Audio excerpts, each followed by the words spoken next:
आज ये वीडियो खासकर ईआरसीपी की जानकारी के बारे में मैं बना रहा हूँ और ये पूरी जिम्मेदारी के साथ में अपना जो सूचना है, विवरण है, वो आप सबके सामने प्रस्तुत कर रहा हूँ। और ये इस परिप्रेक्ष्य में बहुत आवश्यक है समझने की कि जब श्री गजेंद्र सिंह शेखावत जी पूर्वी राजस्थान का दौरा कर रहे हैं, जगह जगह उनका विरोध हो रहा है, वो भी अपनी बात बता रहे हैं, लोग अपनी बात बता रहे हैं, तो इनमें सत्यता क्या है, इस बात को हर व्यक्ति को समझ लेना चाहिए। तो सबसे पहले मैं कहूँगा कि राजस्थान जैसे प्रदेश को अगर दो भागों में विभक्त करें, एक तो जयपुर से मध्य प्रदेश के बीच पूर्वी राजस्थान और एक जयपुर से पाकिस्तान बॉर्डर तक पश्चिमी राजस्थान। तो पश्चिमी राजस्थान में जैसा सबको पता है कि पहले डेजर्ट था, पानी की बहुत प्रॉब्लम थी, लेकिन इंदिरा गांधी कैनाल जब आई वहाँ पर, जो करीब 1000 किलोमीटर दूर से हिमालय का पानी वहाँ पे सप्लाई किया जा रहा है, उससे पूरा क्षेत्र हरा भरा हो गया और बहुत सारे लोगों को लाभ हो रहा है और वो अच्छी एक बात है। उससे दूसरे लोगों को प्रेरणा लेनी चाहिए कि हम और जगह भी अच्छा काम करें। दूसरी ओर पूर्वी राजस्थान में पहले अच्छी बारिश होती थी तो वो पूरा क्षेत्र हरा भरा होता था, लेकिन इस हरे भरे क्षेत्र अब धीरे धीरे बारिश की परेशानी हो रही है, तो ये क्षेत्र सूखे में परिवर्तित होता जा रहा है। तो जो क्षेत्र रेगिस्तान था वो ग्रीन हो रहा है, जो क्षेत्र ग्रीन था वो सूख रहा है। ये रियल स्थिति है राजस्थान की। और राजस्थान के कुछ और महत्वपूर्ण तथ्य है कि राजस्थान का जो लैंड एरिया है पूरे भारत के लैंड एरिया का 10.4% है, जबकि पानी की उपलब्धता केवल 1.04% है। इसका मतलब करीब 1/10 भाग पानी कम है राजस्थान में अन्य प्रदेशों के औसत से। तो ये एक दूसरी बात है कि पानी की जनरली राजस्थान में कमी है। तीसरी बात कि जो सोएबल एरिया है जिसमें बुवाई हो सकती है पूरे भारतवर्ष में वो 159.6 मिलियन हेक्टेयर का एरिया है और राजस्थान में उसका 21.1 मिलियन हेक्टेयर है, जो कि किसी भी प्रदेश में सबसे अधिक है। लेकिन विडंबना की बात यह है कि केवल 21.1 में से 1.52 हेक्टेयर जो 7.12% ही सिंचाई हो रही है नहरों के माध्यम से। इसका मतलब लगभग 93% एरिया में नहर से सिंचाई नहीं होती है। तो बहुत आवश्यकता है कि हम नहर की सिंचाई को राजस्थान में बढ़ाएं। तीसरी बात, राजस्थान में 295 पानी के ब्लॉक है, उनमें से 203 ब्लॉक ऑलरेडी क्रिटिकल हो चुके हैं। और ये जो क्रिटिकल ब्लॉक्स आने वाले समय में और हो जाएंगे। तो ग्राउंड वाटर से जो सिंचाई हो पा रही है आज हमारे राजस्थान में करीब 75% सिंचाई, जितनी भी सिंचाई हो रही है उसमें से 75% सिंचाई ग्राउंड वाटर से हो रही है। तो ये ग्राउंड वाटर तो और कम होने वाला है, तो ये सिंचाई की जो संभावना है वो दिनों दिन और क्षीण होती जाएगी। तो पहले हमने ये बात की कि ईस्टर्न राजस्थान सूख रहा है। दूसरी बात की कि जो यहाँ का लैंड एरिया है और पानी बहुत कम है, लैंड एरिया ज़्यादा है, पानी कम है। तीसरा जो सोएबल एरिया है वो भी बहुत ज़्यादा है, लेकिन इरिगेशन बहुत ज़्यादा कम हो रहा है। चौथी बात, हम लोग चंबल को समझते हैं। चंबल एक ऐसी नदी है जो कि लगभग 1 माह में ही उसका पूरा पानी को डिस्चार्ज करना पड़ता है जब पानी की ज़्यादा आवक होती है। तो पूरे 12 महीने में अगर देखें तो अधिक से अधिक 3 महीने में चंबल का पानी को लिफ्ट किया जा सकता है। ये 12 महीने की नदी नहीं है, आप जुलाई, अगस्त, सितंबर 3 महीने ही पानी को ले सकते हैं। तो जब ऐसी स्थिति होगी तो हमको इंफ्रास्ट्रक्चर बड़ा बनाना पड़ेगा। और एक और महत्वपूर्ण बात है कि चंबल पर 4 डैम बने हुए हैं, Gandhi Sagar dam, Rana Pratap dam, Jawahar Sagar dam और कोटा बैराज। इन ऊपर के जो 3 डैम हैं उनमें केवल बिजली पैदा होती है, कोटा बैराज से सिंचाई होती है। और सिंचाई में भी आप देखें तो चंबल की कैपेसिटी 12 MAF है, मिलियन एकड़ फीट। जो मिलियन एकड़ फुट है उसमें से केवल 3.6 MAF का इस समय उपयोग हो रहा है, जो केवल 30% है। इसका मतलब 70% चंबल का पोटेंशियल अभी भी अनटेप्ड है। तो चंबल में पोटेंशियल है, लेकिन चंबल की विडंबना और चंबल की स्पेशलिटी कुछ भी कहो आप, यह है कि वो 1 महीने में ही पानी बह जाता है। तो 1 महीना या 3 महीने में उसमें पानी जाता है, तो अधिक से अधिक हम उस पानी को 3 महीना उठा सकते हैं। अब ये पूरे परिप्रेक्ष्य में अगर अपन अब ईआरसीपी की बात करते हैं, ERCP eastern Rajasthan canal project एक ये प्रोजेक्ट है। ये पूरे जो एरिया है ईस्टर्न राजस्थान का, उसमें 150 किलोमीटर चंबल की बॉर्डर है राजस्थान और मध्य प्रदेश के बीच में। और इस बॉर्डर का जो पानी जाता है, इस पानी को पहले ही मध्य प्रदेश से नदी प्रारंभ होती है, तो वहाँ पे बहुत सारे डैम बने हुए हैं, वहाँ काफ़ी ज़्यादा सिंचाई भी हो रही है। और लेकिन राजस्थान में इसका ज़्यादा उपयोग नहीं हो पाया है अभी तक। तो इसके उपयोग को बढ़ाने के लिए ये ईस्टर्न राजस्थान कैनाल प्रोजेक्ट की परिकल्पना 2016 में की थी। 16 में जब इसके बारे में जो डेटा भेजा गया, तो CWC ने इसकी एक स्टडी, वाटर स्टडी की अनुमति दी। वाटर स्टडी की अनुमति जो वेबकोस है उसने वाटर जो स्टडी की और पूरा एक DPR बनाया, डिटेल्ड प्रोजेक्ट रिपोर्ट को 2018 में CWC में सबमिट किया। और उसमें ये प्लान था कि ये 2023 तक इस कार्य को पूरा कर लिया जाएगा।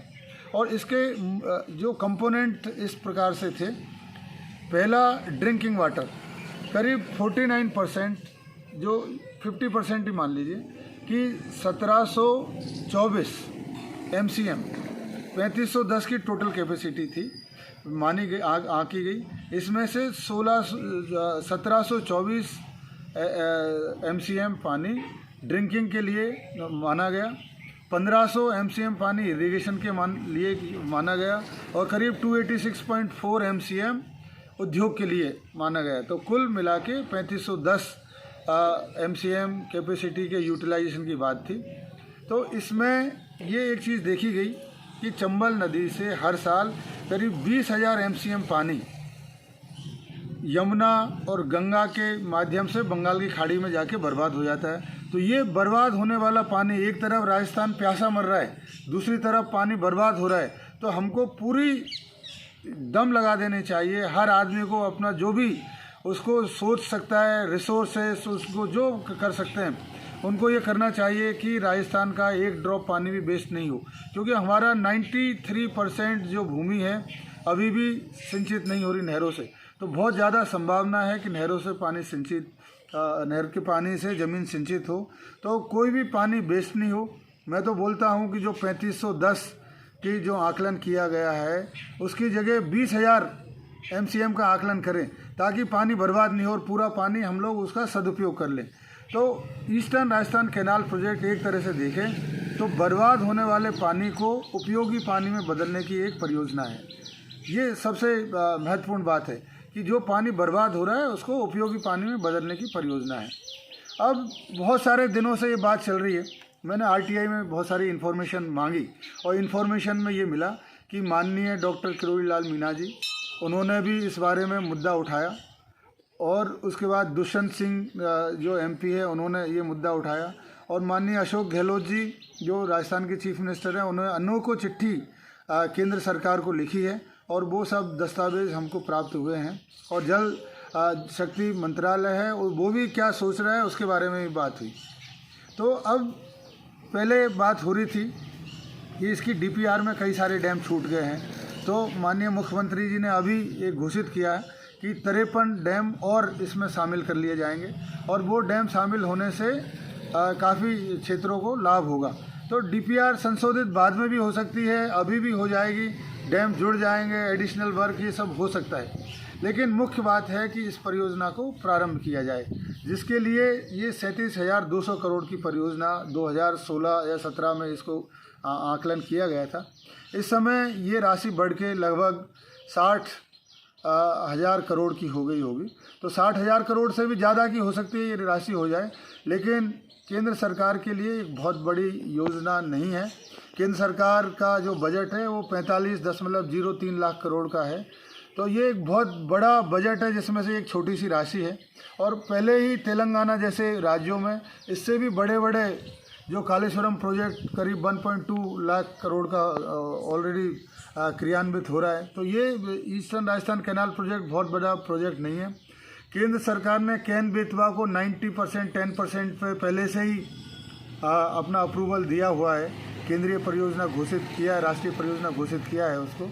तो उनके सामने ये भी उदाहरण है कि भाई वो राष्ट्रीय परियोजना इसको घोषित करें। अब दो बातों पर जो गजेंद्र सिंह जी जो हमारे माननीय मंत्री महोदय है, वो दो बातों के लिए कहते हैं कि भाई एक तो ये जो केपीसी है, केपीसी काली सिंध और पार्वती और चंबल लिंक, उसकी बात करते हैं। और दूसरा कहते हैं कि मध्य प्रदेश से इसमें सहमति होनी चाहिए। और तीसरी बात करते हैं कि इसमें जो डिपेंडेबिलिटी है पानी की, वो ये 50% पे आकलन किया गया, उसकी बजाय ये 75% पे होनी चाहिए। तो हम लोग एक बात को ये देखें कि जो केपीसी का जो प्रोजेक्ट, जो नदी को लिंक करने की बात करी गई, उसमें जो पानी की उपलब्धता होगी वो केवल ड्रिंकिंग के माध्यम से ही हो पाएगी, इतना सा ही उसमें कैपेसिटी जनरेट होगी, तो उससे ये काम चलेगा नहीं। तो इस बात को कोई कहना का लाभ नहीं है कि हम सोचें कि भाई केपीसी से कुछ हो जाएगा। उसका जो जनरेशन है, उससे जो पानी की उपलब्धता होगी वो करीब 1700 MCM के आसपास है। और हमारी ड्रिंकिंग पानी की जो 2051 तक का जो प्लान किया है 13 जिलों में, वो 1724 MCM की आवश्यकता है। तो इसका मतलब ये होगा, अगर केपीसी को हम लोग इम्प्लीमेंट करते हैं, ERCP की बात नहीं करते हैं, तो केवल ड्रिंकिंग वाटर की आवश्यकता की पूर्ति की बात करते हैं। लेकिन ERCP में हम तो बोल रहे हैं कि जो चंबल में 20,000 MCM पानी बर्बाद हो रहा है, उस पानी को, पूरा पानी को क्यों नहीं उठाया जाए। तो अब इसमें दो बात है, 50% डिपेंडेबिलिटी और मध्य प्रदेश से सहमति। तो पहले मैं मध्य प्रदेश से सहमति की बात करूंगा कि 1999 में inter state INP control board की मीटिंग हुई, और उस मीटिंग की जो मिनट्स है उसका रेटिफिकेशन हुआ 2005 में। 2005 के आइटम नंबर 13.1, उस मीटिंग में दोनों प्रदेशों के मुख्यमंत्री, दोनों प्रदेशों के एनर्जी के मिनिस्टर, दोनों प्रदेशों के जो जल संसाधन मंत्री और सभी बड़े बड़े अधिकारी, जितने भी ऑफिसर्स थे, चीफ सेक्रेटरी, जो ये सब लोग उस मीटिंग के हिस्सा थे। उसका आइटम नंबर 13.1 में ये लिखा हुआ है कि कोई भी स्टेट अपने स्वयं की यील्ड और 10% दूसरे स्टेट की यील्ड में कोटा बैराज के डाउन में अगर कोई परियोजना बनाते हैं, तो उनको कोई आवश्यकता नहीं है दूसरे स्टेट से सहमति लेने की। ये उसमें एकदम स्पष्ट रूप से अंकित है। और ERCP कोटा बैराज के डाउन में ही बनाई जा रही है। तो मेरे हिसाब से तो इसमें किसी प्रकार की मध्य प्रदेश की सहमति की आवश्यकता नहीं है। मध्य प्रदेश ऑलरेडी पहले से ही काफ़ी सारे डैम बना चुका है, उनका जो जितना भी जो एरिया इरीगेट होता है वो हो ही रहा है। और ये 13.1 में एकदम क्लियर कट है कि कोटा बैराज के डाउन में अगर कोई स्टेट अपना परियोजना बनाता है, तो उसे दूसरे स्टेट से कोई पूछने की आवश्यकता नहीं। अब दूसरी बात, 50% डिपेंडेबिलिटी।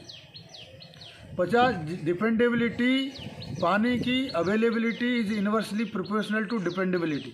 मतलब अगर हम लोग डिपेंडेबिलिटी ज़्यादा बात करें 100%, तो पानी की उपलब्धता हो जाएगी, हो सकता है कि 900 MCM, या 75% पे बात करते हैं तो वो हो जाती है 1744 MCM।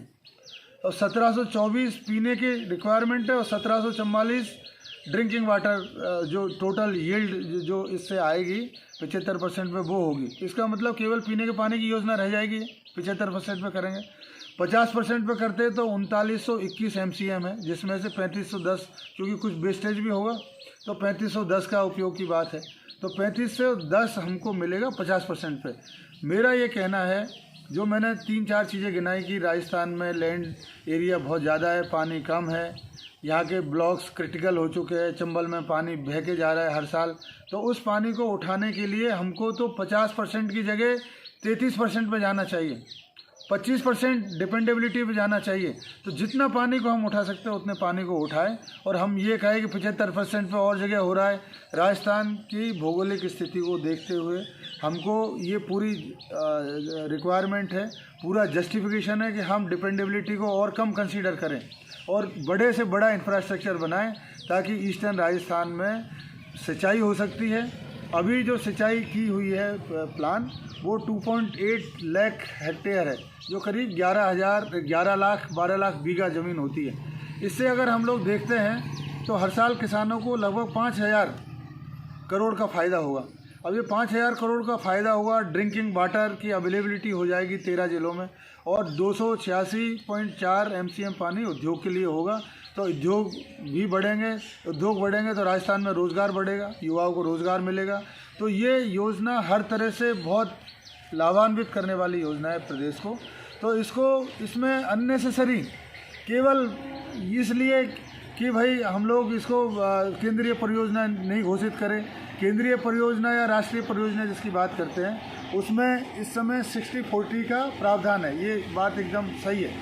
लेकिन ऐसे प्रदेश जहाँ पे प्रॉब्लम है वहाँ 90-10 का भी प्रावधान है। तो 90-10 का प्रावधान में राजस्थान के लिए ERCP को राष्ट्रीय परियोजना घोषित करना चाहिए ताकि सेंट्रल गवर्नमेंट से फंड की मदद मिल सके। राजस्थान जैसे प्रदेश में फंड की प्रॉब्लम है और सेंट्रल गवर्नमेंट के पास ऑलरेडी बहुत फंड वो सब लोगों को दे रहे हैं। तो राजस्थान की जितनी जनसंख्या है करीब 7 करोड़ की जनसंख्या, तो 7 करोड़ की जनसंख्या के लिए भी तो फंड देने चाहिए। और ERCP में 41% जनसंख्या राजस्थान की कवर होती है। 41% जो जनसंख्या है वो करीब 3 करोड़ से ज़्यादा लोग हैं।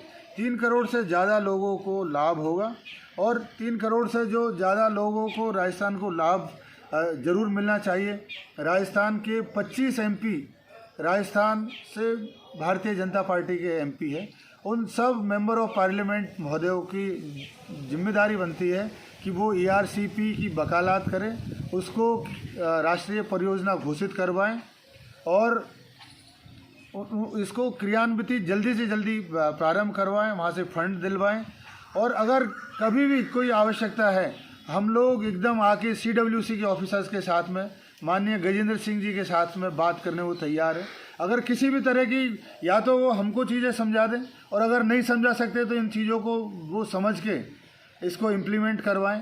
और जितने भी लोगों ने आज तक ERCP को लागू करने के लिए जन आंदोलन चलाया है उनको मैं बहुत बहुत धन्यवाद देता हूं कि उन्होंने कम से कम लोगों के दिमाग में ERCP का ये कॉन्सेप्ट डाला।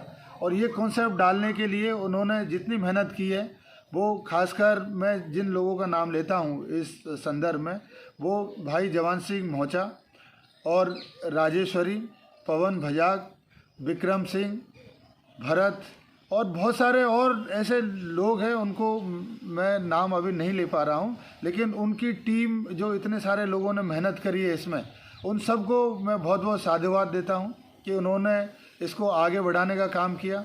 और सबसे ज़्यादा धन्यवाद मैं माननीय मुख्यमंत्री श्री अशोक गहलोत जी को देता हूँ कि उन्होंने अनेकों, मेरे को लगता है हर महीना उन्होंने चिट्ठी लिखी है और कोई भी ऐसा मौका नहीं छोड़ा जब राजस्थान में माननीय प्रधानमंत्री जी आए या गजेंद्र सिंह जी के सामने बात रखनी हो। उन्होंने ईस्टर्न राजस्थान के जो ये प्रोजेक्ट है ERCP, इसके लिए हमेशा बात रखी और उन्होंने हमेशा इसका अलख जगाया।